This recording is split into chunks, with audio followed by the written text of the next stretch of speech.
রাধে রাধে বন্ধু, সকলকে রিতম হোম কিচেনে স্বাগত। আপনারা তো করলা ভাজা অনেকেই খেয়েছেন, কিন্তু এইভাবে একবার করলা ভাজা খেয়ে দেখুন, খুব সুস্বাদু হয়। তার জন্য 2 চামচ বেসন, স্বাদ মতো নুন, পরিমাণ মতো হলুদ আর এতে অল্প পরিমাণে চাট মশলা দিয়ে অল্প অল্প জল দিয়ে এই ব্যাটারটা বানিয়ে ফেলুন। তারপর কেটে রাখা করলাগুলো এই ব্যাটারের মধ্যে দিয়ে চামচ দিয়ে এইভাবে লাগিয়ে নিন।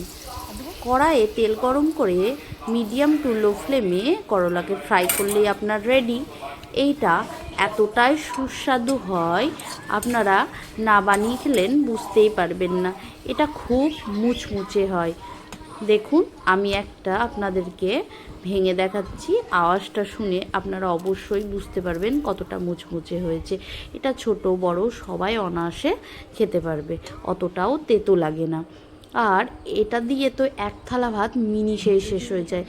আর আমার ভিডিওটা আপনাদেরকে কেমন লেগেছে অবশ্যই